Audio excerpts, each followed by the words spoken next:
فلا أقسم بمواقع النجوم وإنه لقسم لو تعلمون عظيم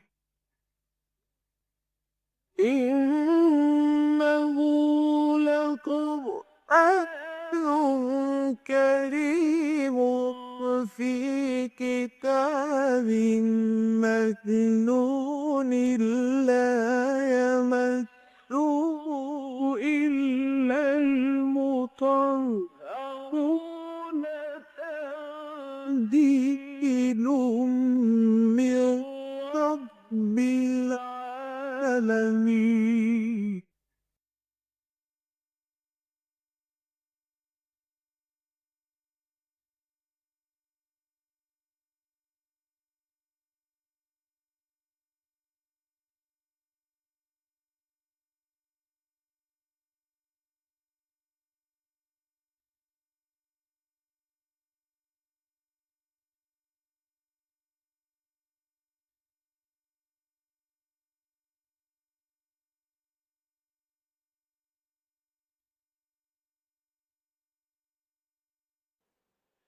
نحمده ونصلي على رسوله الكريم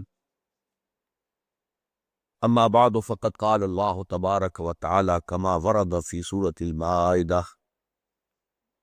اعوذ بالله من الشيطان الرجيم بسم الله الرحمن الرحيم يا ايها الذين آمنوا اتقوا الله وابتغوا اليه الوسيلة وجاهدوا في سبيله لعلكم تفلحون ان الذين كفروا لو ان لهم ما في الارض جميعا ومثله معه ليفتدوا به من عذاب يوم القيامة ما تقبل منهم ولهم عذاب أليم يريدون أن يخرجوا من النار وما هم بخارجين منها ولهم عذاب مقيم والسارق والسارقة فاقطعوا أيديهما جزاء بما كسبا نكالا من الله والله عزيز حكيم فمن تاب من بعد ظلمه وأصلح فإن الله يتوب عليه إن الله غفور رحيم ألم تعلم أن الله له ملك السماوات والأرض يعذب من يشاء ويغفر لمن يشاء والله على كل شيء قدير صدق الله العظيم رب اشرح لي صدري ويسر لي أمري واحلل عقدة من لساني يفقهوا قولي اللهم ربنا ألهمنا رشدنا وأعذنا من شرور أنفسنا اللهم أرنا الحق حقا وارزقنا اتباعه وأرنا الباطل باطلا وارزقنا اجتنابه اللهم وفقنا لما تحب وترضى وتقبل منا فإنك خير المتقبلين آمین یا رب العالمین۔ سورہ مائدہ کے چھٹے رکوع کی جو آیات ابھی میں نے تلاوت کی ہیں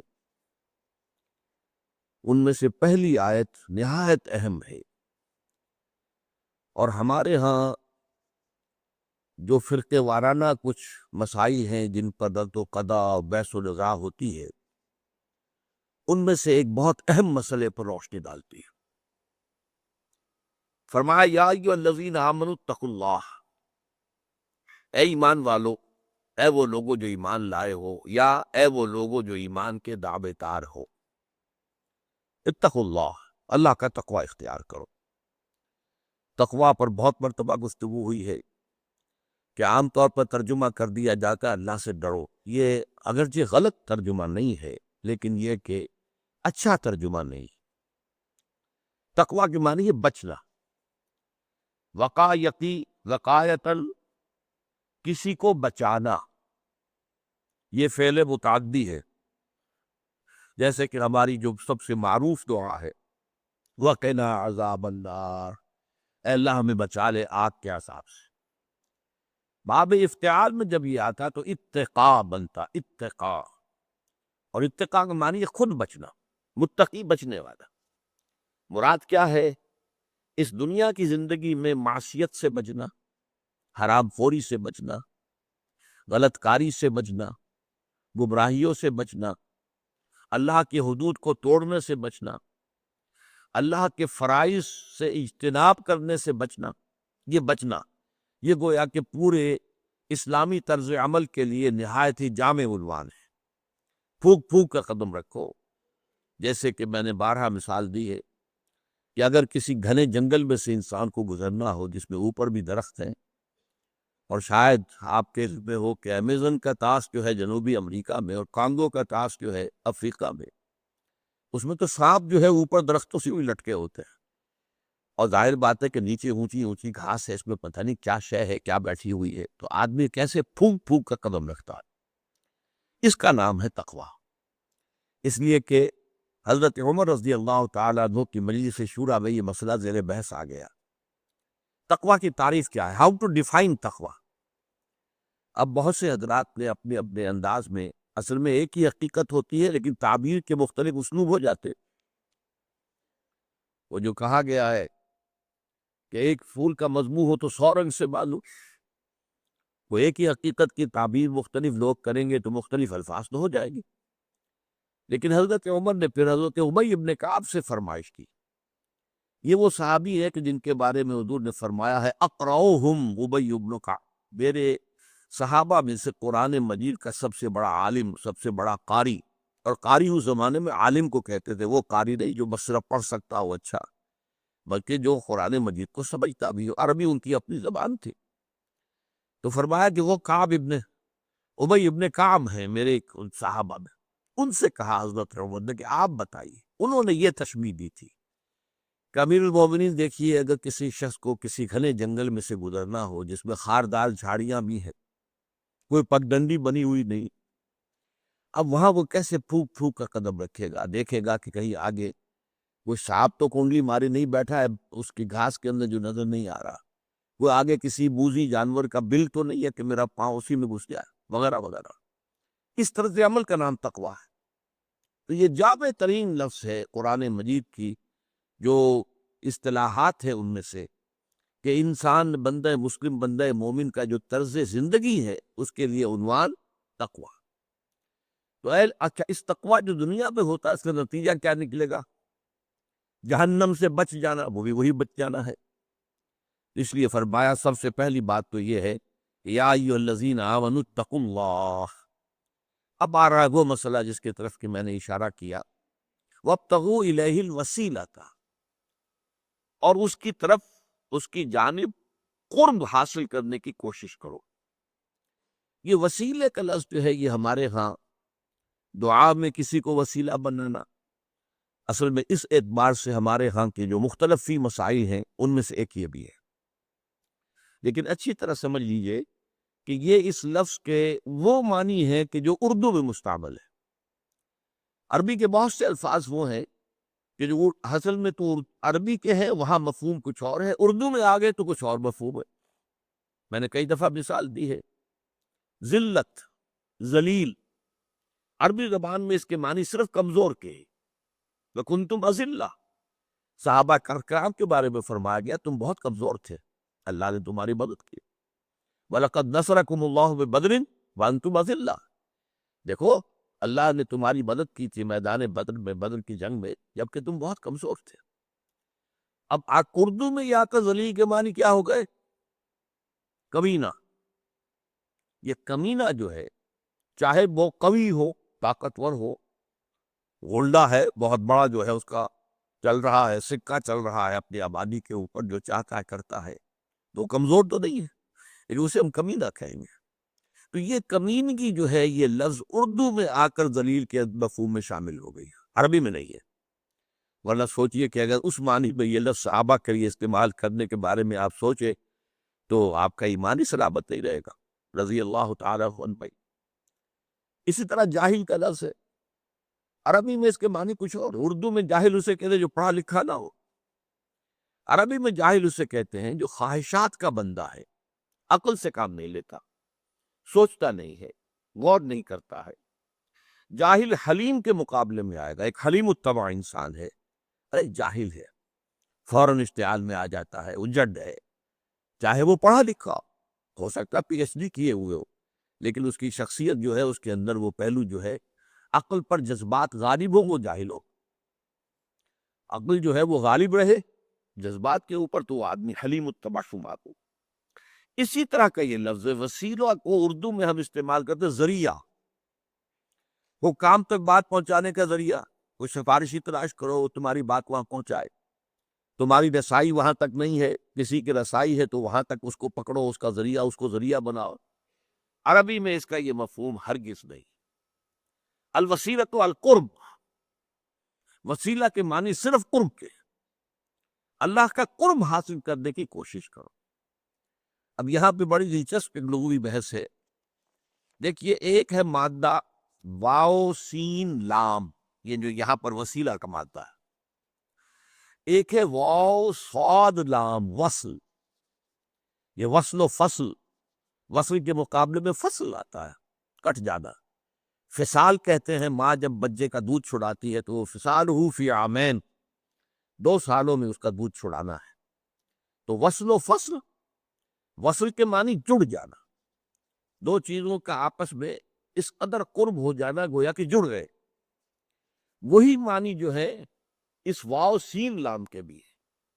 فرق صرف یہ ہے کہ وصل جو ہے مجرد جڑ جانے کا نام ہے، جبکہ وصل سین والا جو ہے اس میں رغبت کی طرف کے ساتھ، محبت کے ساتھ کسی کے ساتھ جڑ جانا، بس یہ فرق ہے۔ چنانچہ میں امام راغب کا حوالہ دے رہا ہوں، الوسیلۃ التوسل الی شیء برغبۃ، رغبت کے ساتھ کسی چیز کی طرف جڑ جانا۔ وہی اخص من الوسیلہ، جو سوال والا وسیلہ ہے اس سے یہ زیادہ خاص ہے، لتضمنها لمعنی الرغبہ، کہ اس کے اندر رغبت کا بھی مفہوم شامل ہے۔ واو صاد لام، 2 چیزوں کا جڑ جانا، اس میں سے کوئی اشتیاق کا پہلو نہیں ہے، اس میں کوئی رغبت کا پہلو نہیں ہے، اس میں محبت کا پہلو نہیں ہے۔ لیکن جب اشتیاق سے، رغبت سے، محبت سے 2 چیزیں قریب آئیں گی تو اس کو واو سین لام سے تعبیر کیا جائے گا۔ اچھا، وصل کیا ہے؟ واو صاد لام۔ تو امام راغب فرماتے ہیں الاتصال و اتحاد الاشیاء بعضها ببعض، اتصال وصل ہی سے بنا ہے نا، جیسے تقویٰ سے اتقا، تو وصل سے اتصال، باب افتعال، جڑ جانا 2 چیزوں کا، متحد ہو جانا، جمع ہو جانا اشیاء کا ایک دوسرے کے ساتھ۔ یہ ہے اصل جو لفظ ہے وسیلہ، وابتغوا الیہ الوسیلہ، اللہ کی طرف قرب تلاش، قریب سے قریب ہونے کی کوشش کرو۔ اس مادے سے یہ لفظ جو ہے قرآن مجید میں صرف 2 جگہ آیا ہے۔ ایک تو یہ مقام ہے جس پر ہم مطالعہ کر رہے ہیں، ایک سورہ بنی اسرائیل میں، کہ یہ مشرکین جو ہے جن کو اپنا معبود سمجھے بیٹھے ہیں، یا وہ ملائکہ ہیں ان کو نام دے رکھے ہیں، اللہ کی بیٹیاں قرار دے کر ان کے نام رکھ دیے ہیں، اور ان کو سمجھتے ہیں کہ یہ ہمارے معبود ہیں، اللہ کے ہاں ہؤلاء شفعاؤنا عند اللہ، وہ اللہ کے ہاں ہماری شفاعت کریں گے، ہماری سفارش کریں گے۔ اور یا پھر جو ارواح ہے، جو اللہ کے نیک بندے اولیاء اللہ، ان کی ارواح کو جو ہے ذریعہ بنایا جاتا ہے۔ تو فرمایا کہ اولئک الذین یبتغون، یہ جو ہے وہ تو خود جو ہے الوسیلۃ ایہم اقرب، وہ تو خود اللہ کے قرب کے متلاشی ہیں، تم ان کو ذریعہ بنانا چاہتے ہو۔ اللہ تعالیٰ کی طرف رسائی کے لیے کسی ذریعے کی ضرورت نہیں ہے، یہ ذریعے ہی نے در حقیقت سارے مشرکانہ نظام کو جنم دیا ہے۔ تم بہت گندے ہو، تمہارا اخلاق خراب ہے، تمہارا دامن کردار داغدار ہے، تمہاری دعا اللہ نہیں سن سکتا، جاؤ کسی اللہ کے بندے کے پاس، اس سے دعا کراؤ، ذریعہ بناؤ اس کو، اور نہیں تو صاحب قبر سے جا کر درخواست کرو کہ وہ تمہاری دعا اللہ تعالیٰ کے ہاں پیش کر دے، اس میں سفارش بھی شامل کر دے۔ یا یہ کہ بتوں کے پجاری ہیں، جاؤ ان کے پاس، ان کے لیے ان کی مٹھی گرم کرو، کچھ چڑھاوے چڑھاؤ، نذرانے دو، تو پھر جو ہے وہ ان بتوں کو راضی کر لیں گے، تمہارے حق میں شفاعت کریں گے، یہ تمہاری جو ہے مراد برات بدلائیں گے۔ یہ سارا جو فساد پیدا ہوا ہے دین میں، وہ در حقیقت اسی سے ہوا ہے، ذریعہ تلاش کرنا، ذریعہ تلاش۔ جیسے کہ دنیا میں ہم عادی ہیں، ظاہر بات ہے کہ کوئی بڑا حاکم ہے، اس تک رسائی حاصل کرنے کے لیے کوئی ذریعہ تلاش کرو۔ یہ ذریعہ جو ہے، اور اردو میں ہم ذرائع و وسائل، یہ اس کو اس طریقے سے مترادف کے طور پر استعمال کرتے ہیں، لیکن یہ اردو میں اس کا مفہوم ہے۔ عربی میں سمجھ لیجئے کہ الوسیلۃ التقرب، قریب ہونے کی کوشش کرنا یہ وسیلہ ہے۔ تو فرمایا یا ایھا الذین آمنوا اتقوا اللہ وابتغوا الیہ الوسیلۃ۔ اچھا، آج میں اس ضمن میں ایک حدیث آپ کو سنانا چاہتا ہوں، اس لیے کہ ہمارے ہاں جو دو انتہائی نقطۂ نظر ہیں، ایک وہ لوگ ہیں ہمارے ہاں جن کو عام طور پر سلفی المسلک کہا جاتا ہے، اور جو عامیانہ زبان میں جن کو وہابی کہتے ہیں بطور گالی کے، ایک ہمارے ہاں بہت خوش عقیدہ لوگ ہیں عام طور پر جنہیں ہم کہتے ہیں بریلوی مکتب فکر کے۔ ان کے درمیان ایک بہت بڑا نزاع کیا ہے، یہ ولایت کا مرتبہ کیا ہے، اللہ کا ولی کون ہوتا ہے، اور ولایت کے مراتب کیا ہیں، آیا اولیاء اللہ کو کرامات حاصل ہوتی ہیں یا نہیں ہوتی۔ اب ایک انتہا تو یہ ہے کہ اسی میں لوگ پڑ گئے، کرامات اولیاء اور اولیاء کا مقام اور ان کی قبروں کو پھر جو ہے وہ احترام اور تعظیم، اور ان کو وہ ایک گلاب کے عرق سے جو ہے دھویا جا رہا ہے، اور یہ ہے اور وہ ہے، چادریں چڑھائی جا رہی ہیں، اس کا دھون کا جو پانی ہے وہ بھی پیا جا رہا ہے تبرک کے طور پر۔ ایک تو یہ انتہا ہے۔ دوسری انتہا کچھ لوگوں کو یہ لاحق ہو گئی ہے کہ یہ کوئی شے ہے ہی نہیں، حقیقت میں اس کے کوئی معنی ہے ہی نہیں۔ یہ اصل میں دونوں چیزیں بنیادی طور پر یکساں غلط ہیں۔ اللہ کی ولایت اور اولیاء اللہ یہ حقیقت ہے۔ قرآن مجید میں سورہ یونس میں فرمایا گیا الا ان اولیاء اللہ لا خوف علیہم ولا هم یحزنون الذین آمنوا وکانوا یتقون۔ لیکن وہاں فرق کیا کیا گیا؟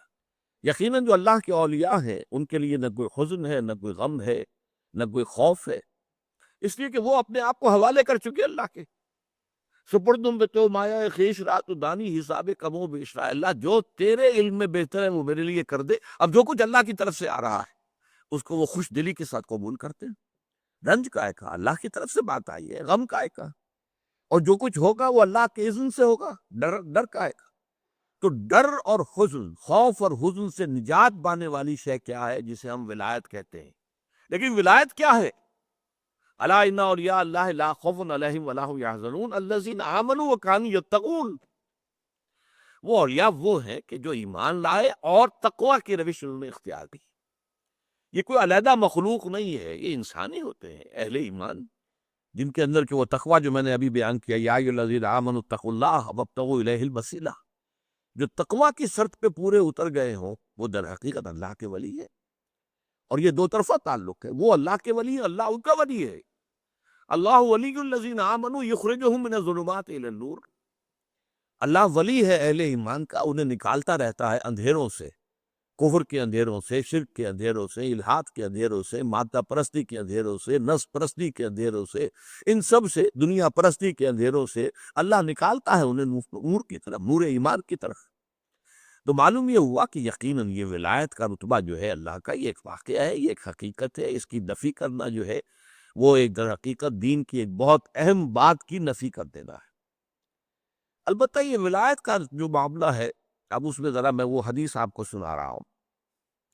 یہ حضرت ابو ہریرہ رضی اللہ تعالیٰ عنہ سے مروی ہے، اور یہ بخاری شریف کی روایت ہے۔ یعنی آپ کو معلوم ہے کہ احادیث میں جو سب سے اونچا رتبہ ہو سکتا ہے سند کے اعتبار سے وہ صحیح بخاری، پھر صحیح مسلم، اور سب سے اونچا رتبہ وہ ہوتا ہے جو صحیح بخاری میں بھی ہو، صحیح مسلم میں بھی، جسے متفق علیہ کہتے ہیں۔ یہ بخاری کی روایت۔ قال قال رسول اللہ صلی اللہ علیہ وسلم، وہ حضرت ابو ہریرہ فرماتے ہیں کہ حضور صلی اللہ علیہ وسلم نے فرمایا ان اللہ تعالی قال، یقیناً اللہ تعالیٰ کہتا ہے، اللہ نے کہا ہے۔ یہ حدیث قدسی ہو گئی۔ جب اللہ کا قول آ رہا ہے تو اب یہ عام حدیث نہیں ہے، یہ قول رسول نہیں ہے اب جو آ رہا ہے، یہ اللہ کا قول ہے، لیکن یہ قرآن میں نہیں ہے۔ تو معلوم ہوا کہ اس کا عام حدیثوں کے مقابلے میں رتبہ ایک درجے میں بلند ہو گیا۔ اللہ کا قول ہے، حدیث قدسی ہے۔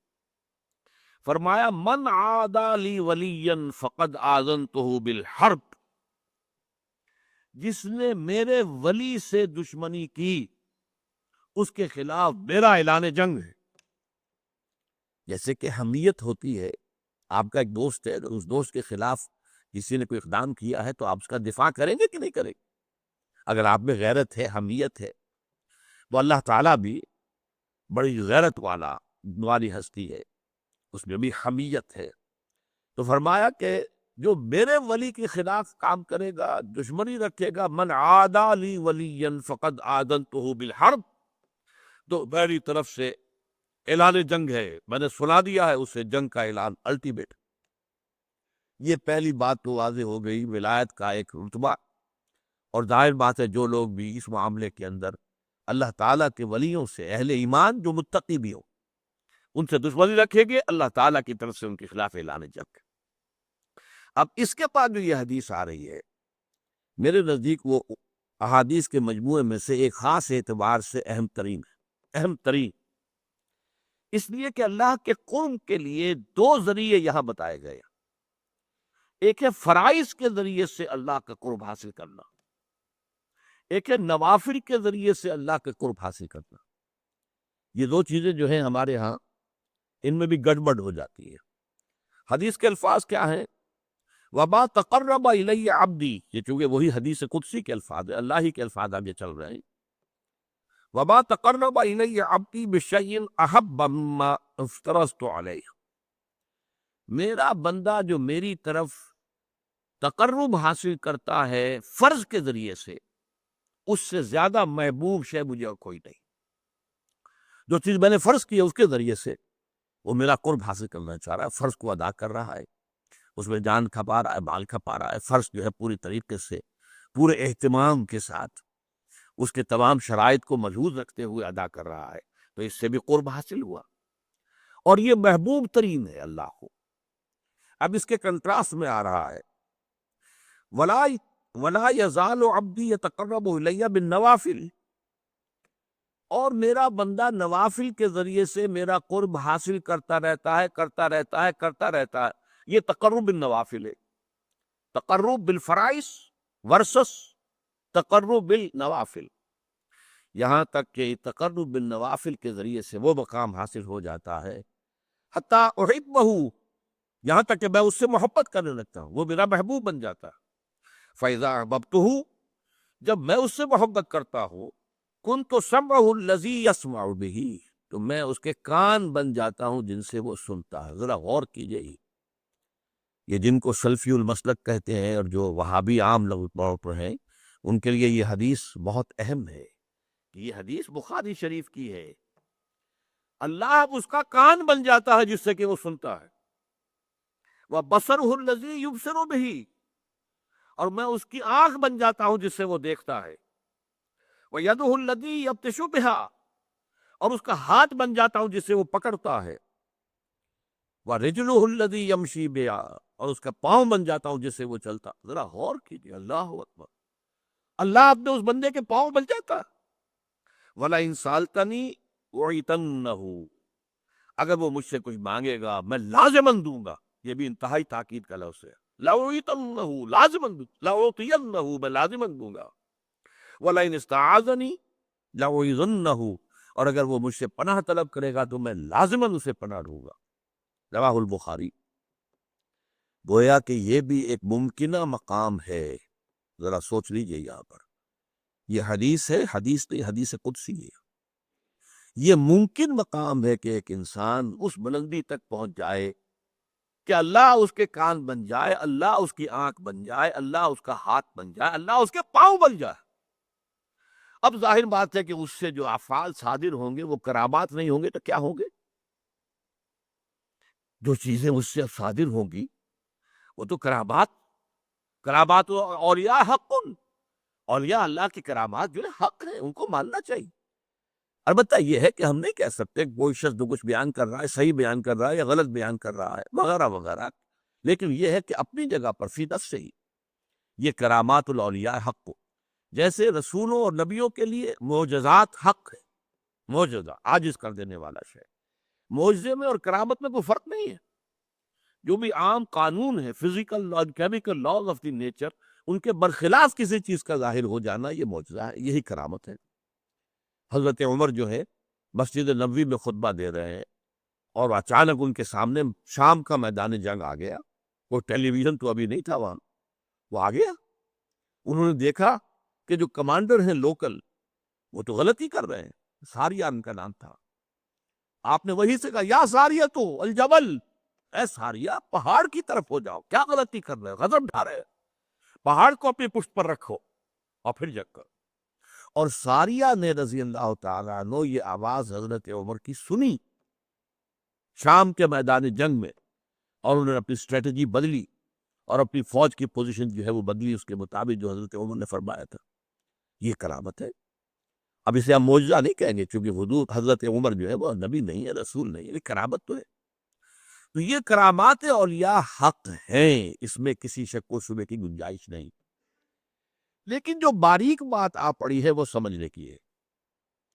ایک ہے تقرب بالفرائض، جس کو اللہ کہتا ہے کہ یہ مجھے سب سے زیادہ محبوب ہے، اور ایک ہے تقرب بالنوافل جو بلندی میں بہت اونچا ہو جاتا ہے۔ اب یہاں پر میں آپ کو بتاؤں، جن حضرات نے میرے تقاریر سنی ہے یا میرا کتابچہ پڑھا ہے جہاد فی سبیل اللہ کے کی حقیقت کہ 9 منزلیں میں بیان کیا کرتا۔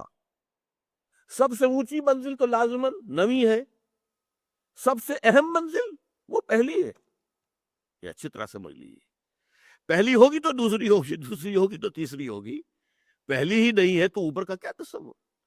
تو ایک ہے اہم ترین ہونا، ایک ہے بلند ترین ہونا۔ بلند ترین 9ویں منزل ہے قتال فی سبیل اللہ، اور اہم ترین ہے اپنے نفس کے خلاف جہاد، ان تجاہد نفسک فی طاعت اللہ، یہ اہم ترین ہے، اہم ترین، وہ بلند ترین۔ اسی طرح حضور کی ایک حدیث میں آیا، صحابہ سے سوال کیا کہ تمہارے نزدیک سب سے خوبصورت ایمان کس کا ہے؟ عجب عجیب، عجیب عربی زبان میں اردو میں ہم کہتے ہیں کہ جو وہ نئی سی بات ہو، عجیب۔ عربی میں عجیب کے معنی ہے صرف خوبصورت بات۔ سب سے زیادہ خوبصورت ایمان کس کا ہے؟ صحابہ نے کہا فرشتوں کا حضور نے رد کر دیا، انبیاء کا رد کر دیا، ہمارا رد کر دیا۔ پھر فرمایا کہ سب سے ان عجب الایمان خلقا لاخوانی الذین یاتون من بعدی یجدون صحفا فیہ کتاب اللہ فیؤمنون بما فیہا۔ میرے نزدیک خوبصورت ترین ایمان میرے ان بھائیوں کا ہوگا جو میرے بعد آئیں گے، اور انہیں تو صرف اوراق ملیں گے جن میں اللہ کی کتاب لکھی ہوگی، اس پر ایمان لائے۔ اب دیکھیے، افضل ترین ایمان صحابہ کا ہے۔ کسی بڑے سے بڑے ولی کا ایمان بھی کسی ادنا سے ادنا صحابی سے بڑھ کر نہیں ہے، یہ نوٹ کر دیجیے، یہ ہمارا اجماعی عقیدہ۔ افضل ترین ایمان صحابہ کا، لیکن خوبصورت ترین، عجب ترین ایمان یہ ہے کہ ان کا جو میرے بعد آئیں گے انہیں تو اللہ کی کتاب ملے گی اور آخر میں لکھی ہوئی، اس پر ایمان لائے۔ تو ان دونوں چیزوں کو رکھیے، ایک ہے سب سے زیادہ محبوب اللہ کو کیا ہے، وہ تو فرائض کے ذریعے سے تقرب ہے، اور سب سے اونچا جو ہے تقرب کا مقام وہ نوافل کے ذریعے سے ہے۔ اب جو باریک بات ہے وہ سمجھنے کی ہے، اس میں حالات کے اعتبار سے فرق واقع ہو جائے گا۔ فرض کیجئے نظام باطل کا غلبہ ہے، اس میں تو فرض ہے اس نظام باطل کے خلاف جدوجہد، اس کو ختم کر کے جڑ سے اکھیڑ کر جو اللہ کا دین ہے، دین حق، اسے غالب کرنا۔ اس فرض کو تو آپ بھولے ہوئے ہیں، نوافل میں زور لگا رکھا ہے، ساری رات کھڑے ہیں، نفلیں پڑھ رہے ہیں، روزے رکھ رہے ہیں، جو بھی روزہ حضور سے ثابت ہے وہ سب رکھ رہے ہیں۔ یہ جو نوافل یہ اللہ کے ہاں قبول نہیں۔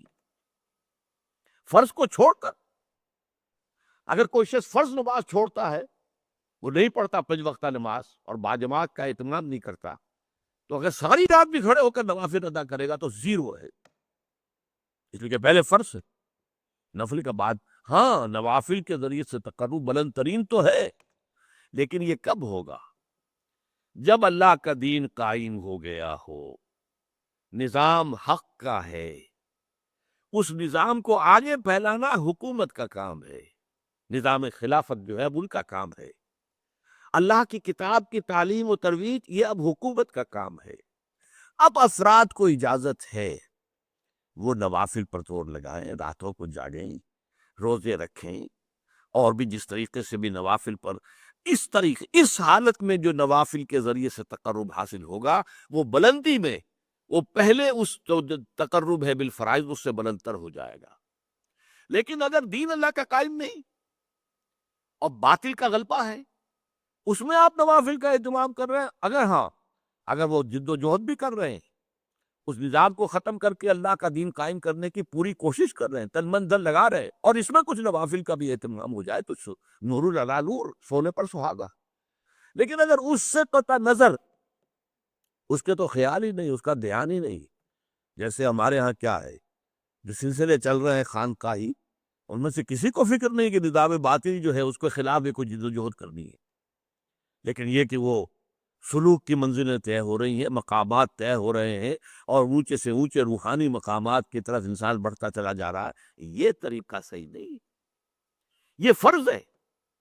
اس فرض کو اس کی طرف سے بے اعتنائی برت کر نوافل کی طرف دھیان کرنا، یہ دین کے فلسفے اور حکمت کے بالکل خلاف ہے۔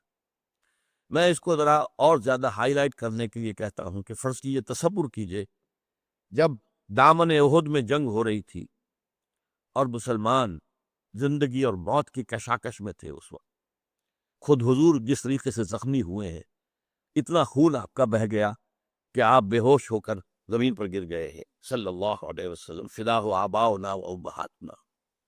اگر اس وقت کوئی شخص مسجد نبوی میں بیٹھا ہوا نوافل پڑھ رہا ہے کھڑا ہوا، یا وہ کوئی نعت جو ہے پڑھ رہا ہے، یا کوئی بیٹھ کے تسبیح کر رہا ہے، تو اس کے بارے میں کیا رائے آپ کی ہوگی؟ وہاں تو حضور اور صحابہ جان کی بازی لگائے ہوئے، اور یہاں یہ نوافل بھی لگا ہوا ہے، تو وہ نوافل تو زیرو نہیں ہوں گے، بلکہ اس سے بھی منفی ویلیو اس کی ہو جائے گی، وہ منافق شمار ہو۔ اسی طریقے سے اگر دین کا غلبہ ہے اور نظام خلافت قائم ہے، تو بہت سے فرائض اس نظام خلافت کے ذمے چلے جاتے ہیں، انڈیویجول اس سے بری ہو جاتے ہیں۔ اس نظام خلافت کو جب ضرورت ہوگی کہ فلاں محاذ پر 10,000 آدمی چاہیے، وہ 10,000 آدمی نکل آئیں گے، تو باقی سب کی طرف سے فرض کفایہ ادا ہو گیا، وہ گھروں میں سوئے یا رات بھر کھڑے رہے، نوافل رکھے پڑھے یا روزے رکھے، بالکل ٹھیک ہے، یا کسی علمی کام میں لگے رہے، تفسیر لکھنے میں لگے رہے، حدیثیں جمع کرنے میں لگے رہے، فقہ کی بحثیں جو ہے وہ کرنے میں لگے رہے، ٹھیک ہے، بالکل صحیح ہے۔ لیکن اگر خالق جو ہے نظام وہ باطل کا ہے اور اس کے خلاف جد و جہد نہیں ہو رہی، تو پھر یہ سارے کام جو ہے یہ زیرو سے ضرب کھا کر زیرو ہو جائے۔ پرائمری امپورٹنس ہوگی اللہ کے دین کو قائم کرنے کی جد و جہد۔ یہ ہے فرق تقرب بالنوافل اور تقرب بالفرائض کا۔ اب یہاں اس آیت میں دیکھیے کس خوبصورتی کے ساتھ آیا ہے، یا ایھا الذین آمنوا اتقوا اللہ وابتغوا الیہ الوسیلۃ وجاہدوا فی سبیلہ لعلکم تفلحون۔ جہاد کرو اس کی راہ میں، یہ ہے فرض۔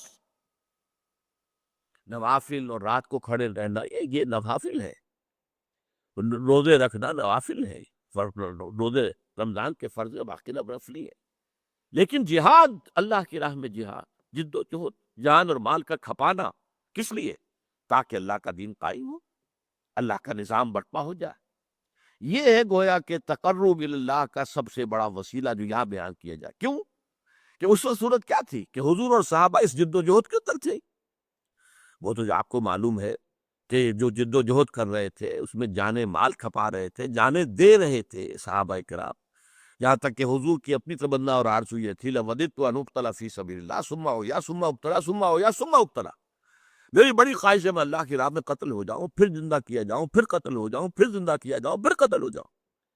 ایک طرف تو وہ حضرات ہیں، تو اگر کوئی شخص اس سے کنارہ کشی کر کے اور نوافل کے اندر لگا چلہ کشی کر رہا ہے، روزہ عام نہیں، روزہ اور بھی۔ اب جو ہمارے ہاں صوفیہ کے ہاں روزے جو رائج ہیں، اس میں طرح طرح کے روزے ہیں، وہ صرف ایک دن کا روزہ نہیں، کئی کئی دن کے روزے، جس کو وہ صوم وصال کہا حضور نے، وہ بھی رکھتے ہیں وہ۔ حالانکہ اس سے صحابہ کرام کو حضور نے منع کر دیا تھا کہ آج روزہ آپ نے رکھا اور شام کو افطار نہیں کیا، بلکہ رات بھر بھی وہ روزہ رہا، اگلے دن بھی پورا روزہ رہا، اور پھر اگلے روز جا کے آپ نے افطار کیا، تو اسے کہیں گے صوم وصال، 2 دن کا صوم وصال ہے، 3 دن کا صوم وصال، کہ مسلسل جو ہے 3 دن تک روزہ چل رہا۔ حضور رکھتے تھے، لیکن صحابہ کو آپ نے منع کیا، انہوں نے شکوہ بھی کیا، حضور آپ رکھتے ہیں ہمیں منع کرتے ہیں، تو آپ نے فرمایا ایکم مثلی، تم میں سے کون ہے مجھ جیسا؟ ابھی تو عند ربی، میں تو رات گزارتا ہوں اپنے رب کے پاس، ہوا یطعمنی و یسقین، وہ مجھے کھلاتا بھی ہے پلاتا بھی ہے۔ اب وہ کیا کھلانا ہے، کیا پلانا ہے، کیا اس کی روحانی حقیقت ہے، یہ ہم نہیں سمجھ سکتے، یہ خصائص نبوی میں سے ہے، وہ چیزیں کہ جو خاص ہیں نبی اکرم صلی اللہ علیہ وسلم کے ساتھ، جو امت کے لیے پھر عام طور پر جس کی اجازت نہیں ہے، لیکن اس قسم کے روزے بھی وہاں رکھے جاتے ہیں، لیکن اس سے کوئی پرواہ ہی نہیں، فکر ہی نہیں کہ نظام باطل کا ہے۔ تو باطل کے اقتدار میں تقویٰ کی آرزو، کتنا حسین فریب ہے جو کھا رہے ہیں ہم، وہ متقی بھی بن رہے ہیں، شیخ بھی بن گئے، شیخ المشائخ بھی بن گئے ہیں، اور وہ زبدت جو ہے مرشدین بھی بن گئے ہیں، سب کچھ ہو گئے ہیں، لیکن یہ کہ اس باطل کے خلاف کوئی کشمکش ہے ہی نہیں، اس کے خلاف کوئی جد و جہد ہے ہی نہیں۔ اس کے ضمن میں تو پھر وہ حدیث میں نے بارہا سنائی ہے، اور مولانا اشرف علی تھانوی رحمۃ اللہ علیہ نے اسے جو انہوں نے مرتب کیے تھے خطبات جمعہ، ان میں جو دوسرا خطبہ ہے اس میں اس حدیث کو کوٹ کیا ہے۔ اوہ اللہ عز و جل، یہ بھی حدیث قدسی ہے، حضور فرما رہے ہیں کہ اللہ تعالیٰ نے عز و جل نے حضرت جبرائیل کو وحی کی، اوہ اللہ عز و جل الی جبرائیل علیہ الصلوۃ والسلام ان اقلب مدینۃ کذا و کذا باہلھا، کہ فلاں فلاں بستیوں کو تلپٹ کر دو، الٹ دو ان کے رہنے والوں کے اوپر، ہلاکت، وہ ہلاکت کے جو عامورہ اور صدوم کی بستیوں پر آئی تھی، جو جس کی طرف حضرت لوط علیہ السلام بھیجے گئے تھے، تقریب مدینۃ کذا و کذا باہلھا، رہنے والوں سمیت الٹ۔ قال فقال، حضور فرماتے ہیں کہ اس پر حضرت جبرائیل نے عرض کیا بارگاہ خداوندی میں، یا رب ان فیہا عبدک فلان لم یعصک طرفۃ عین، ان بستیوں میں تو تیرا فلاں بندہ بھی ہے جس نے آج تک پلک جھپکنے جتنی دیر بھی معصیت میں بسر نہیں کی، اس کے تقویٰ کا عالم یہ ہے۔ یہ گواہی کون دے رہا ہے؟ کوئی کرائے کا گواہ نہیں ہے، کوئی کرائے کا وکیل نہیں ہے، جبرائیل ہے، اور کہاں گواہی دے رہا ہے؟ بارگاہ خداوندی میں، جہاں ابو جہل بھی جھوٹ نہیں بولے گا۔ تو فرمایا قال فقال ان فیہا عبدک فلانا لم یعصک طرفۃ عین، قال فقال، اب حضور فرماتے کہ اللہ نے فرمایا اقلب ہا علیہ و علیہ، الٹو ان بستیوں کو، پہلے اس پر پھر دوسروں۔ فإن وجهه لم يتبعر في ساعة قط، اس لیے کہ اس کے چہرے کی رنگت میری حمیت، میری غیرت کی وجہ سے کبھی متغیر نہیں ہوا۔ منکرات پھیلتے رہے، شریعت کو پاؤں تلے روندا گیا، شریعت کی اور اللہ کے دیے ہوئے قوانین کی دھجیاں بکھیر دی جا رہی تھی، اور پھیل رہا تھا گناہ ہر طرف، اور یہ لگا ہوا تھا تو فقط اللہ اللہ اللہ، خانقاہ میں بیٹھا ہوا۔ ظاہر بات ہے خانقاہ میں جو بیٹھا ہوگا اسے گناہ کرنے کی کیا ضرورت ہے؟ نہ زندگی کے وہ میدان میں ہے، نہ معاش کا کچھ سلسلہ ہے، کوئی کچھ دے گیا، کسی نے کوئی ہدیہ پیش کر دیا، اس سے جو ہے وہ گزارا کر رہے ہیں، تو گناہ کا معاملہ کیا ہوگا وہاں؟ اور پھر وہ خانقاہی ماحول کے اندر ظاہر بات ہے کہ نہ کہیں عورتیں نظر آئیں گی، نہ کہیں عریانی نظر آئے گی، وہ تو اپنا خانقاہ کا ماحول ہے، اس کے اندر رہ رہے۔ لیکن یہ کہ اس خانقاہ سے باہر جو کچھ ہو رہا ہے، جو منکرات پھیل رہے ہیں، جو کفر پھیل رہا ہے، جو گمراہیاں پھیل رہی ہیں، جو شریعت کی دھجیاں بکھر رہی ہیں، اس پر اسے فکر ہی نہیں۔ یہ رویہ تمام سی ساعت القط، تو اس کو یوں سمجھیے کہ اگر کوئی شخص کسی کو ماں کی گالی دے، اب اگر وہ شخص جسے گالی دی گئی ہے طاقت رکھتا ہے تو جانے نہیں دے گا اسے، اس کی مرمت کرے گا۔ فرض کیجئے وہ کمزور ہے، اسے معلوم ہے جس نے مجھے گالی دی ہے وہ بڑا طاقتور ہے، میں اس کا کچھ نہیں بگاڑ سکتا، تب بھی کم سے کم اس کے چہرے پر خون جمع ہو جائے گا، سرخ ہو جائے گا چہرہ۔ غیرت کا یہ تو کم سے کم انداز ہوگا کہ میری ماں کو گالی دی گئی۔ اگر یہ بھی نہیں ہے، سب کچھ دیکھ رہے ہیں، بیٹھے ہیں، سن رہے ہیں، لیکن کوئی ذکر نہیں ہو رہی، تو پھر کسی روحانی ترقی کا، کچھ ولایت کے مقام کا، کچھ تقرب اللہ کا کوئی سوال نہیں۔ تو میں نے آج کوشش کی ہے کہ آپ کے سامنے ان چند چیزوں پر جو بڑی کنٹروورشیل ہے، اس میں عدل کا راستہ آپ کے سامنے رکھوں، درمیانی راستہ کیا ہے۔ نہ تو آپ سرے سے انکار کریں کہ مرتبہ ولایت کوئی شے ہے ہی نہیں ہے، قرآن سے ثابت ہے، حدیث سے ثابت ہے، اور اللہ فرماتا ہے کہ جو شخص میرے ولی سے دشمنی کرے گا اس کے خلاف میرا اعلان جنگ ہے۔ پھر اللہ کا قرب، وہ قرب واقعتاً اس حد تک ہو سکتا ہے کہ اللہ انسان کی آنکھ بن جائے جس سے وہ دیکھے، اللہ انسان کے کان بن جائے جس سے وہ سنے، اللہ انسان کے ہاتھ بن جائے جس سے وہ پکڑے، اور اللہ انسان کے پاؤں بن جائے جس سے وہ چلے۔ یہ ممکن ہے، حدیث ہے۔ اس سے ظاہر بات ہے کرامات کا صدور ہوگا، کرامات کا ظہور ہوگا، لیکن اس کے ساتھ اس بات کو سمجھنا، ان میں پہلی شرط تقویٰ ہے، اور نمبر 2 یہ کہ یہ تقرب الی اللہ کے لیے ایک ہے فرائض کے ذریعے سے، جہاد فرض ہے، فرض عین ہے، باطل کا غلبہ ہے تو فرض عین ہے اس کے خلاف جد و جہد کرنا، اور اس کے لیے اجتماعی جد و جہد کرنا، جیسے نماز 5 وقتہ فرض ہے، اور اس کے لیے اگر کوئی شخص مسجد سے فاصلہ اس کا زیادہ نہ ہو اور وہ گھر میں نماز پڑھے، اس کی نماز قبول نہیں ہوگی۔ لا صلاۃ علی جار المسجد الا فی المسجد، جو مسجد کے پڑوس میں رہتا ہے اس کی نماز قبول نہیں ہوگی اگر وہ مسجد میں حاضر ہو کر نماز نہیں پڑھ رہا 5 وقتہ، جماعت کا انتظام نہیں کرتا۔ تو ان فرائض کی طرف توجہ نہ ہو، اللہ کے دین کے غلبے کی جد و جہد نہ ہو، اور نوافل کے ذریعے سے، چلہ کشیوں کے ذریعے سے، مراقبوں کے ذریعے سے، اور وہ نئے نئے ایجاد کردہ اذکار کے ذریعے سے انسان سمجھے کہ میں تقرب النوافل کے اس مقام پر فائز ہو جاؤں گا، تو یہ دوسری بہت بڑی غلط فہمی ہے۔ یہ تقرب، اچھا یہاں ایک اور حوالہ مجھے یاد آیا، اب دے دوں، کہ وسیلے کو ذریعے کے معنی میں لینا جو ہے وہ کس قدر غلط چیز ثابت ہوگی، جبکہ اذان کے بعد کی جو دعا ہے جو سب کے نزدیک متفق علیہ ہے، کسی کا اختلاف نہیں، نہ دیوبندی کا، نہ بریلوی کا، نہ اہل حدیث کا، کسی کا، اللہم رب هذه الدعوة التامة والصلاة القائمة آت محمدا الوسیلۃ والفضیلۃ والدرجۃ الرفیعۃ۔ اے اللہ، جو رب ہے، یہ جو دعا ندا آئی ہے اذان کی، اس کا رب، اور جو نماز قائم ہونے والی اس کا رب، محمد کو صلی اللہ علیہ وسلم وسیلہ عطا فرما۔ اب وسیلے کو عام معنی میں لیجئے، کیا حضور کو بھی کسی ذریعے کی ضرورت تھی؟ کیا حضور کو بھی اللہ کا قرب حاصل کرنے کے لیے کسی کو وسیلہ پکڑنے کی احتیاج تھی؟ معاذ اللہ، ثم معاذ اللہ، ثم معاذ اللہ۔ یہاں وسیلے سے مراد کیا ہے؟ خاص طور پر ایک تو قرب، اور یہ کہ بعض احادیث سے معلوم ہوتا ہے کہ یہ خاص مقام ہے جنت میں، جیسے مقام محمودہ بھی اسی دعا میں آتا ہے، وَبَعْثُ مقام محمود الذی وعدتہ، سورہ بنی اسرائیل میں ہے، عسیٰ ان یبعثک ربک مقام محمودہ۔ اسی طرح ایک مقام وسیلہ ہے جو عرش خدا بندی سے قریب ترین ہے، آت محمد الوسیلۃ، اے اللہ وہ وسیلہ والا مقام، وہ قرب کا انتہائی مقام محمد صلی اللہ علیہ وسلم کو عطا کر دیں۔ یہ سب سے اہم دلیل ہو جائے گی کہ اس وسیلے کے معنی ذریعہ نہیں ہے۔ اگر ذریعہ لیا جائے تو اس دعا کا کیا کریں گے؟ اے محمد کو بھی اے اللہ تو کوئی ذریعہ عطا کر دے، معاذ اللہ، ثم معاذ اللہ، ثم معاذ اللہ۔ یہ ایک مقام ہے قرب کا، انتہائی قرب کا، جس کا نام الوسیلہ ہے۔ تو فرمایا یا ایھا الذین آمنوا اتقوا اللہ وابتغوا الیہ الوسیلۃ وجاہدوا فی سبیلہ لعلکم تفلحون۔ اے ایمان کے دعوے دارو، اللہ کا تقوی اختیار کرو اور اس کا قرب حاصل کرنے کی کوشش کرتے رہو، اور جہاد کرو اس کی راہ میں، تاکہ تم فلاح پا جاؤ، کامیاب ہو جاؤ۔ ان الذین کفروا، یقیناً وہ لوگ جو کفر کی روش اختیار کریں، لو ان لهم ما فی الارض جميعا ومثله معه، اگر ان کے پاس پوری دنیا کی دولت بھی آ جائے، اور صرف وہی نہیں، اتنی ہی اور بھی ہو جائے، لیفتدوا بہ من عذاب یوم القیامہ، کہ وہ فدیے میں دے کر اسے قیامت کے دن کے عذاب سے کسی طرح بچ سکے، ما تقبل منہم ولہم عذاب الیم، وہ اتنا بڑا فدیہ بھی ان سے قبول نہیں کیا جائے گا اور ان کے لیے دردناک عذاب ہوگا۔ یریدون ان یخرجوا من النار وما هم بخارجین منها، وہ کوشش کریں گے، لاکھ ہاتھ پاؤں ماریں گے، گر گڑائیں گے، دعائیں کریں گے کہ کسی طریقے سے اس آگ سے نکل جائیں، لیکن وہ اس سے نکلنے والے نہیں ہوں گے، اس کا کوئی امکان نہیں ہوگا۔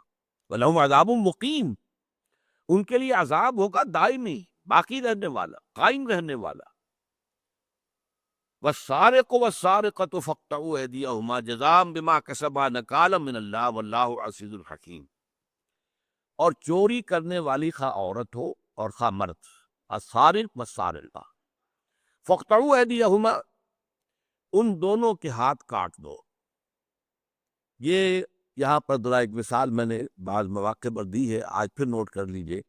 غلام احمد پرویز صاحب، جو اپنے آپ کو سمجھتے ہیں کہ بہت بڑے مفسر قرآن کے تھے اور سنت سے آزاد کر کے قرآن پر غور و فکر کرنا گویا کہ ان کا ایک یہ اصول تھا، انہوں نے اس کا ترجمہ کیا کیا ہے؟ چور کا ہاتھ کاٹ دینے کا مطلب یہ ہے کہ ایسا ماحول پیدا کر دو کہ چوری کی ضرورت ہی نہ ہو۔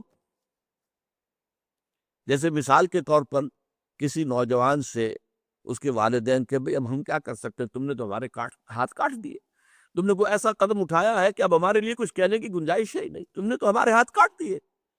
تو گویا کہ اس محاورے کے طور پر اس کو لے رہا ہے کہ ان کے ہاتھ کاٹ دو، یعنی ایسے حالات پیدا کر دو کہ کسی کو چوری کی ضرورت ہی نہ ہو۔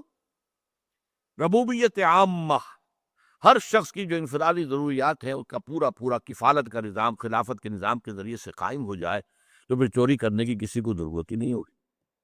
یہ مفہوم وہ لے رہا اس آیت۔ لیکن اب دیکھیے، یہ جو قرآن مجید کہتا ہے، اس قرآن پر باطل حملہ آور نہیں ہو سکتا۔ لا یاتہ الباطل من بین یدیہ ولا من خلفہ، نہ سامنے سے حملہ آور ہو سکتا ہے باطل، نہ پیچھے سے۔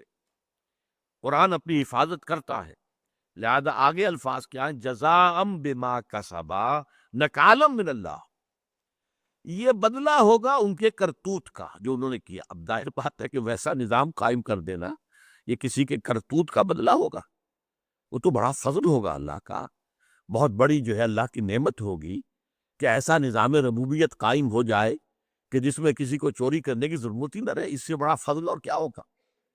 جزاء بما کسبا، بدلہ ہوگا ان کی کمائی کا، نکالا من اللہ، عبرت ہوگی اللہ کی طرف سے۔ نکال کہتے ہیں ایسی کیفیت کو جس کو دیکھ کر لوگ عبرت پکڑے۔ چور کا ہاتھ کٹے گا تو سب کو عبرت ہو جائے گی کہ چوری نہیں کرتی ہے۔ چند ہاتھ کٹ جائیں چوری ختم ہو جائے گی اس ملک سے۔ چند ہاتھ کٹے افغانستان میں اور چوری ختم ہو گئی۔ ایک دو کو نجم کیا گیا، زنا ختم ہو گیا۔ قتل کی سزا نقد فوری طور پر، یہ نہیں کہ 10 سال ہو گئے کہ ملزم جو ہے پڑا ہوا ہے جیل میں ہے، وہ ضمانت کی درخواستیں ہو رہی ہیں، وہ ضمانت سیشن جج سے جو ہے وہ مسترد ہو گئی، پھر ہائی کورٹ سے مسترد ہو گئی، پھر وہ سپریم، الگ پہ سال ہا سال نہیں، آن دی اسپاٹ۔ اسلام کا جو نظام عدل ہے وہ ہے immediate. Justice delayed is justice denied. اگر جو عدل ہے اس کے کرنے میں دیر کر دی جائے تو یہ گویا کہ جسٹس کی نفی ہے۔ وہاں کیا ہوتا، طے ہو گیا، قاضی کے سامنے گواہی آ گئی یا اس شخص نے تسلیم کر لیا۔ اب انہوں نے کیا کیا، طالبان نے مثلاً ایک عورت کا معاملہ تھا، اس کے شوہر کو ایک شخص نے قتل کیا اس کے سینے میں خنجر بھونک کر۔ اب ان کے ہاں جو بڑا ایک وہ تھا میدان، کھیلوں کا میدان، جیسے ہمارے ہاں ہے قذافی اسٹیڈیم ہے یا کوئی اور ہے، اور لوگوں کو جمع کر لیا گیا۔ اب وہاں اس شخص کو رسی سے باندھ کر ڈال دیا گیا، اس مقتول کی بیوی سے کہا گیا گھونپو اس کے سینے کے اندر خنجر، اعلان سب کے سامنے وہ خنجر گھونپا گیا۔ اب آپ بتائیے اس کے بعد کوئی جرت کرے گا قتل کرنے؟ جرائم کا خاتمہ اگر ہوتا تو اس سے ہوتا۔ جو قرآن مجید میں جو حدود ہیں جس کے بارے میں اب ہمارے یہاں بڑی بحثیں چل رہی ہے، لمبی چوڑی بحثیں چل رہی ہے، اور اس کے اندر کوئی باریک نکتے بھی نکالے جا رہے ہیں، لیکن حدود جو ہے اگر نافذ ہو جائے، اب جو کہتے ہیں کہ صاحب اگر یہ چوری کا ہاتھ کاٹ دیا شروع کر دیا جائے تو آدھی قوم کے ہاتھ کٹ جائے گا، نہیں بھائی نہیں، ایسا نہیں ہوگا۔ چند ہاتھ کٹیں گے اور چوری ختم ہو جائے گی۔ اور یہ آپ کو معلوم ہے کہ ہمارے ہاں کے جو اس وقت جو مغربی دانشور ہیں، ماڈرنسٹ ہیں، ان میں ڈاکٹر جاوید اقبال بھی ہیں، علامہ اقبال کے فرزند۔ لیکن یہ کہ وہ 7-8 دن کابل میں گزار کر آئے، اور پھر انہوں نے اس وقت جبکہ طالبان کی حکومت تھی، پھر انہوں نے واپس آ کر اکوڑا خٹک میں جو دارالعلوم ہے مولانا سمیع الحق صاحب کا، وہاں پر آ کے تقریر کی۔ ان کا جو حالات میں کابل میں دیکھ کر آیا ہوں، اگر یہ چند اور مسلمان ملکوں کے اندر پیدا ہو جائیں تو پوری دنیا اسلام لے آئے گی۔ یہ تاثر تھا شدید جاوید اقبال کا، یہی وجہ ہے کہ ان کو ختم کیا گیا۔ وہ جو ابلیس کی مجلس شورا میں ابلیس کہتا ہے کہ عصر حاضر کے تقاضاؤں سے ہے، لیکن یہ خوف ہو نہ جائے آشکارا شرع پیغمبر کہیں۔ یہ شرع پیغمبر جو ہے، یہ ہدایت جو پیغمبر لے کر آئے ہیں صلی اللہ علیہ وسلم، یہ لوگوں کے سامنے آ نہ جائے، آشکار نہ ہو جائے۔ مجھے اندیشہ ہے، مجھے خطرہ ہے۔ کسی ایک ملک میں بھی اگر صحیح اسلامی نظام قائم ہو گیا تو پوری دنیا اسلام لے آئے، اس کی برکتیں دیکھے گی اپنی آنکھوں سے۔ اور آج تو اس کی بھی ضرورت نہیں ہوگی کہ فوج کشی کی جائے، آج تو یہ کہ ٹیلی ویژن دکھا دے گا اس معاشرے میں کیا ہو رہا ہے۔ یہ معاشرہ جو ہے وہ لوگوں کے وفود آئیں گے اور دیکھ کر جائیں گے اور رپورٹ کریں گے کہ یہاں کیا ہو رہا ہے۔ یہاں کوئی ریپریشن نہیں ہے، یہاں کوئی ڈسکریمنیشن نہیں ہے، یہاں اخوت ہے باہمی، یہاں مساوات ہے، یہاں کفالت عامہ ہے، یہاں ربوبیت عامہ کا نظام موجود ہے۔ یہ ساری چیزیں جو ہے دنیا کے اندر آئے گی تو ایمان بھی لے آئے گی۔ نوع انسانی تو پیاسی ہے، کوئی نظام عدل اسے مل جائے، عدل اجتماعی، نظام عدل اجتماعی، سسٹم آف سوشل جسٹس کوئی مل جائے، اسی کی تلاش میں اس نے چکر کھائے ہیں، ٹھوکریں کھائی ہیں۔ وہ ملوکیت کے دور سے نکل کر جمہوریت میں آئی، فرینچ ریولوشن کے ذریعے سے لاکھوں آدمی مارے گئے، لیکن معلوم ہوا کہ وہ فیوڈل لارڈز کے پنجے سے آزاد ہوئے تو سرمایہ داروں کے پنجے میں آ گئے، کارخانے داروں کے پنجے میں آ گئے۔ اس کے ریئیکشن میں ایک اور چھلانگ لگائی، کمیونزم کی طرف آئے تو سرمایہ داروں کے چنگل سے نکلے، ایک پارٹی ڈکٹیٹرشپ کے چنگل میں آ گئے۔ یہ دھکے کھا رہی ہے نوع انسان۔ اگر وہ اسلام کا نظام عدل اجتماعی کی دنیا کے کسی ایک ملک کے اندر قائم ہو جائے تو پوری دنیا ایمان لے آئے گی۔ بس یہ پہلا جو ہے معاملہ وہی کٹھن ہے، اس لیے کہ اس وقت عالمی قوتیں اس پر تلی ہوئی ہیں، ادھار کھائے بیٹھی، کہیں اسلام کو ہم سر اٹھانے نہیں دیں گے۔ ہاں، اسلام سے مراد اگر نماز روزہ ہے تو ہمیں کوئی اعتراض نہیں۔ بش جب کہتا ہے کہ ہمیں اسلام سے کوئی ہماری دشمنی نہیں ہے، جنگ نہیں ہے، تو جھوٹ نہیں کہتا، سچ کہتا ہے۔ اس کے سامنے اسلام کا کیا ورشن ہے؟ مذہب۔ بھائی تم یہاں آئے، تم نے مسجدیں بنائی، ہم نے تو اعتراض نہیں کیا۔ تم نے چرچ خریدے اور مسجدیں بنا لی، تم نے سینیگوگ خریدے، یہودیوں کے سلوتے، اور تم نے ان کو مسجدیں بنا لی، ہم نے کوئی اعتراض کیا؟ تم نے ہزاروں بلکہ شاید لاکھوں افرو امریکنز جو ہے، کالے جو ہیں وہاں کے، ان کو تم نے مسلمان بنا لیا، ہم نے تو کوئی اعتراض نہیں کیا۔ تم روزے رکھتے ہو تو ہم وائٹ ہاؤس میں ایک افطاری کی پارٹی بھی دے دیتے ہیں، تم عید بناتے ہو تو ہم یادگاری ٹکٹ بھی شائع کر دیتے ہیں۔ مذہب سے ہماری کوئی جنگ نہیں۔ ہاں، اسلام کا اگر تم نظام کی بات کرو گے، سیاسی اور معاشی اور معاشرتی نظام، تو ہماری جنگ ہے۔ The political social economic system of Islam، یہ کسی صورت میں برداشت نہیں ہوگی۔ اگر تم اس کے قائل ہو تو تم فنڈامنٹلسٹ ہو، اور فنڈامنٹلسٹ کے خلاف ہمارا اعلان جنگ ہے۔ فَآذَنْتُهُ بِالْحَرْبِ، جو اللہ نے فرمایا کہ جو میرے ولی کو تکلیف دے گا اس کے خلاف پہ میری طرف سے اعلان جنگ ہے، تو وسط کی طرف سے، پورے عالم عیسائیت کی طرف سے، یہودیت کی طرف سے اعلان جنگ ہے۔ فنڈامنٹلسٹ کون ہے؟ نمبر ایک، جو اسلام کو ایک نظام سمجھتا ہے، نمبر ایک وہ فنڈامنٹلسٹ ہے۔ نمبر دو، جو مسلمانوں کو، پوری دنیا کے مسلمانوں کو ایک امت سمجھتا ہے، وہ فنڈامنٹلسٹ ہے۔ نمبر تین، جو خلافت کا نظام ریوائیو کرنا چاہتا ہے، وہ فنڈامنٹلسٹ ہے، اور یہ ہمارے دشمن ہیں۔ بہرحال یہاں نوٹ کیجئے کہ کس قدر یعنی بیہودہ تفسیر ایک شخص جو ہے وہ اپنی جگہ پر بہت بڑا جو ہے، اور اس کا یہ ہے کہ اس کی زبان چرب زبانی بھی تھی، تقریر کا فن بھی آتا تھا اور تحریر کا بھی آتا تھا، تو کافی فکر اس کا پھیلا ہے دنیا میں۔ لیکن یہ کہ آدمی کسی کی عقیدت میں مبتلا ہو جائے تو اندھا ہو جاتا ہے۔ اس آیت کی تفسیر یہ کرنا، وَالسَّارِقُ وَالسَّارِقَةُ فَاقْطَعُوا أَيْدِيَهُمَا، کہ بس ایسا نظام قائم کر دو کہ جس میں چوری کی ضرورت نہ رہے، تو یہی گویا کہ چور کا ہاتھ کاٹ دینا ہے۔ جبکہ قرآن کہہ رہا ہے جزاء بما کسبا، یہ بدلہ ہوگا ان کی کرتوت کا، نکالا من اللہ، عبرت ہوگی اللہ کی طرف سے۔ نکال کہتے ہیں عبرت۔ واللہ عزیز الحکیم، اور اللہ تعالی زبردست ہے اور حکمت والا ہے۔ فمن تابہ، مطلب یہ کہ بظاہر محسوس ہوگا بڑی وحشیانہ سزا ہے، ہمارے ہاں بھی بے نظیر بھٹو کہتی ہیں کہ اسلامی سزائیں جو ہیں وہ بڑی وحشیانہ ہیں۔ رجم، اور ایک رجم بھی ہو جائے تو سیدھا جو ہے کان ان لوگوں کے جو ہیں وہ پوری طریقے سے اس کو سن کر اور سیدھے ہو جائیں گے کہ پھر کسی کے اندر حوصلہ نہیں ہوگا کہ وہ زنا کرے۔ ایک بھی ہو جائے، چند بھی ہو جائیں، اور وہ پبلک میں ہوگا، پبلک سٹوننگ ہوگی، ظاہر بات ہے کہ اس سے عبرت ہوگی۔ تو اس جرم اگر ایریڈیکیٹ ہو سکتا ہے تو صرف اسلامی سزاؤں سے، ورنہ تعلیم سے، پرسویشن سے، کسی طریقے سے، ظاہر بات ہے تعلیم کا، لٹریسی پرسنٹیج کا اور ذرائع ابلاغ کا جتنا جال اس وقت امریکہ میں ہے اتنا دنیا میں اور کہیں نہیں ہے، نہ ہو سکتا ہے۔ لیکن ہائنس کرائم، انتہائی گھناؤنا جرم وہاں موجود ہے۔ ایک شخص جاتا ہے اور اسکول کے اندر فائرنگ کرتا ہے، 15-16 بچوں کو قتل کر دیتا ہے۔ ایک شخص جو ہے اس کا یہ ہابی بنی ہوئی ہے نوجوان لڑکیوں کو پکڑنا، ان کو ریپ کرنا، پھر اسے قتل کرنا، اور اس کے تہخانے کے اندر سے کتنی لاشیں برآمد ہو رہی، حالانکہ وہاں سیکس پر کوئی خاص پابندی نہیں ہے۔ بھائی کوئی وہ سیکس کے اعتبار سے بھوکے تو نہیں ہوتے، ان کے لیے تو کھلا راستہ ہے سیکس کا، لیکن پھر بھی یہ کرائم جو ہے، جرم جو ہے، اس کی ایریڈیکیشن نہیں ہو سکتی جب تک کہ ایسی سزائیں نہ، عبرتناک سزائیں نہ ہو، جرم ختم نہیں ہو سکتا۔ سعودی عرب ایک بہت بڑی مثال تھی۔ اب یہ کہ وہاں پر امیگرینٹس بہت سے چلے گئے ہیں اور وہ باہر کے لوگ بھی ہیں، تو کچھ جرم جو ہے نظر آتا ہے، اور اس سے پہلے سوال ہی پیدا نہیں ہوتا تھا کسی چوری کا۔ لوگ جو ہے وہ جیسے کہ سننے میں آتا ہے جو پہلے جاتے تھے 50 برس پہلے یا 60-70 برس پہلے جو لوگ حج پہ جاتے تھے، قافلوں کے اوپر حملے ہوتے تھے، لوٹ مار ہوتی تھی، حج پر جا کر واپس آ جانا گویا کہ نئی زندگی لوگوں کو شمار ہوتی تھی کہ نئی زندگی ملی گئی۔ اس کے بعد کیا ہوا؟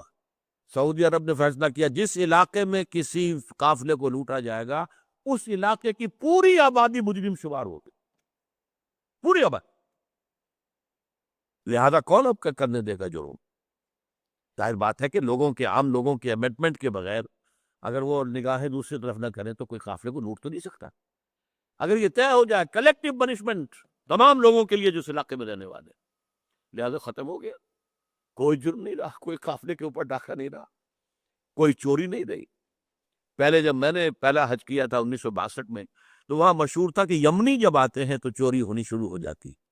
یمنی حاجی جب آتے تھے وہاں پر، یہ یمنی لوگ مزدوری کے لیے بھی بہت آتے تھے، تو جن معلم کے ساتھ میں حج کر رہا تھا سید عقیل افتاس، انہوں نے کہا کہ دیکھیں ڈاکٹر صاحب اب یہاں یمنی آ گئے ہیں، لہذا اپنے بٹوے کا اپنے کیش کا ذرا پوری طریقے سے حفاظت کر کے رکھیے۔ اس کے بعد پاکستانیوں نے وہاں جا کر یمنیوں کی جگہ سنبھالی ہے۔ اب سب سے بڑا مجرم وہاں پر جو شمار ہوتا ہے، جس سے اندیشہ رہتا ہے، وہ پاکستانی ہے، لیکن یہ کہ وہاں کے لوگوں میں یہ چیزیں نہیں ہیں۔ والسارق والسارقۃ فاقطعوا ایدیہما جزاء بما کسبا نکالا من اللہ واللہ عزیز الحکیم فمن تاب من بعد ظلمہ واصلح فإن اللہ یتوب علیہ۔ اور جو اپنے اس جرم کے بعد توبہ کر لے اور اصلاح کر لے تو اللہ تعالیٰ جو ہے وہ بھی اس کی توبہ کو قبول کرے گا۔ ان اللہ غفور الرحیم، یقیناً اللہ تعالیٰ بخشنے والا، رحم کرنے والا ہے۔ یعنی یہ نہیں ہے کہ توبہ سے سزا ختم ہو جائے گی، نہیں، سزا تو ملے گی، لیکن سزا کے بعد اگر اس نے توبہ کر لی ہے تو اللہ تعالیٰ آخرت کے عذاب سے اس کو بچا لے گا، اس کے اوپر کوئی وہاں پکڑ نہیں ہوگی، اور یہ کہ اس اصلاح کے ذریعے سے اب وہ معاشرے کے اندر وہ ایک نارمل فرد کی حیثیت سے رہ سکے گا۔ الم تعلم ان اللہ لہ ملک السماوات والارض، کیا تم جانتے نہیں ہو کہ اللہ ہی کے لیے ہے بادشاہی آسمانوں کی اور زمین کی؟ یعذب من یشاء ویغفر من یشاء، جس کو چاہتا ہے عذاب دے گا، جس کو چاہے گا بخش دے گا۔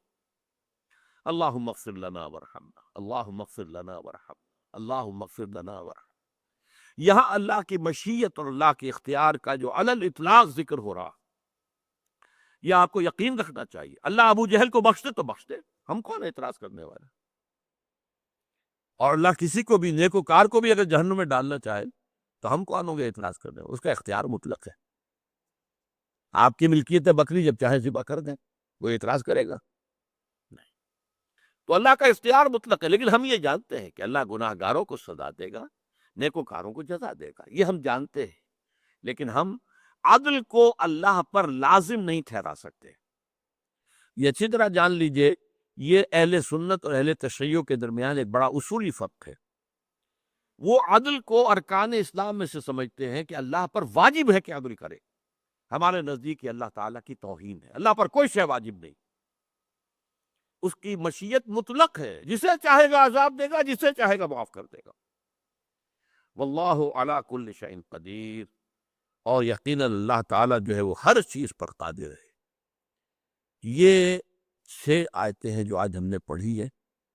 اس میں جو پہلا مسئلہ تھا، میں نے زیادہ وقت اس پر لیا ہے، اس مسئلے کو کاش کہ آپ اچھی طرح سمجھ لیں۔ بارک اللہ لی و لکم فی القرآن العظیم ونفعنی و ایاکم بالآیات والذکر الحکیم۔